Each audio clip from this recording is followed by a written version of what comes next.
Manchester United have confirmed that David Degea's time at the club is finally over, and there's no doubt that the club and the keeper needed a clean break. There's two ways to interpret the news that he's leaving after his contract expired. The club didn't agree a renewal, but then backed out, and have now lost the shopper to free agency. At the first glance, it looks like the latest demonstration of woeful mismanagement of a club that's been run into the ground by the Glaziers amid a seemingly never-ending takeover. What serious top-level club agrees a new contract for a high-profile player and then refuses to sign it before offering a less lucrative deal just hours before his current deal expires? The optics are awful. It's no way to treat a loyal servant who spent 12 years at the club and got them out of jail and time again, keeping club record 190 clean sheets and playing more matches than other club in history. An alternative reading is that United are finally taking a tough but important decision that could lead to them signing a goalkeeper which truly fits the way the team want and need to play if they are truly to return to the elite of English football. And if it means being heartless, then so be it. The harsh truth is that De Gea has made too many mistakes in key moments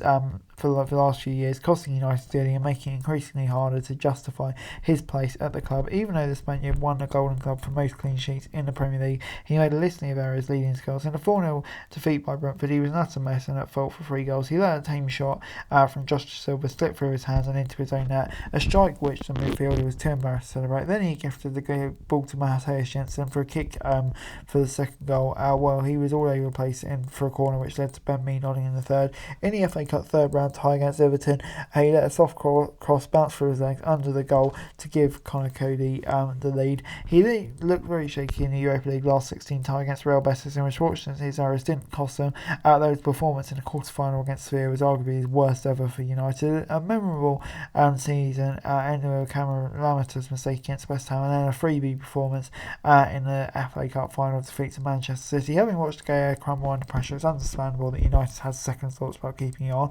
And in addition to this, he's demonstrated his inability to adapt to the demands of modern football and continued to be shaky when distributing the ball, particularly when he came under pressure. His lack of ball-playing ability is hardly a new phenomenon, and it's one of the main reasons he hasn't played for Spain since 2020, but his shortcomings have come under increased scrutiny since Ten Hag took charge.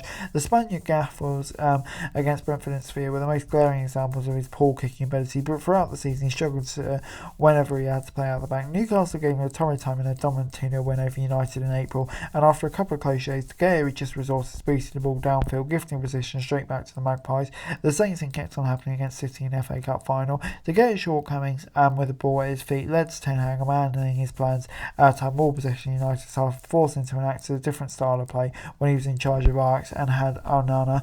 Onana delivered an exhibition of audacious dribbles and short passing moves in the Champions League final for Inter and helped the Italians give the City a run for their money. And yeah, now it looks like coming to United. United are prioritising him and closing on a deal for landing the keeper. And while United are targeting Onana, it made little sense to keep hold of there. Any top keeper will join United will want assurances they're going to be number one, and a lingering presence of scare would have made that more difficult to envisage. Simply put, the club needed a clean break. The Spaniard the player thrives on confidence, and yeah, it feels like that would be threatened. There's a suggestion, as reported in Daily Mail, that Ten Hag doubts the Spaniard's ability and a major reason for his exit. He's often supported De Gea in public and backed him after his worst performances, such as defeat to West Ham and the FA Cup final, but he's also had his doubts about him, such as when he declared after the Betis match that he could not ignore the keeper's sloppy passing, and after the cup final City after being pressed, he said there are issues in the game that we have to improve and we want to take the next step to win trophies. His ruthless streak should be welcomed, and his former colleague Pep Guardiola can tell him all about the benefits of taking firm action against the cherished goalkeeper.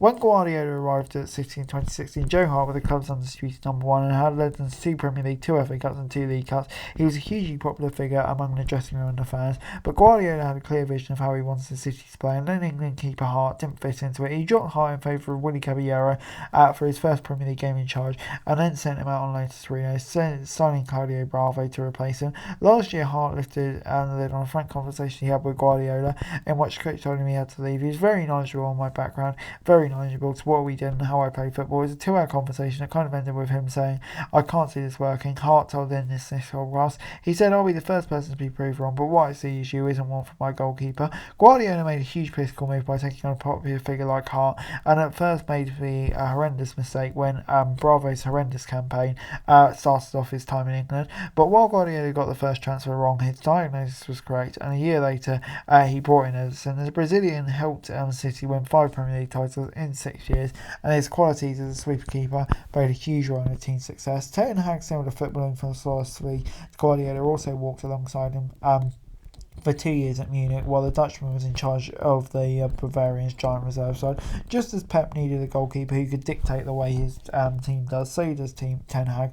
The club gave a damning assessment of the way United play while waxing lyrical against Onana ahead of the GL final. The goalkeeper Onana makes it really difficult to deploy high press against. You cannot play the goalkeeper properly. If you look at United, he is an example. It's long ball.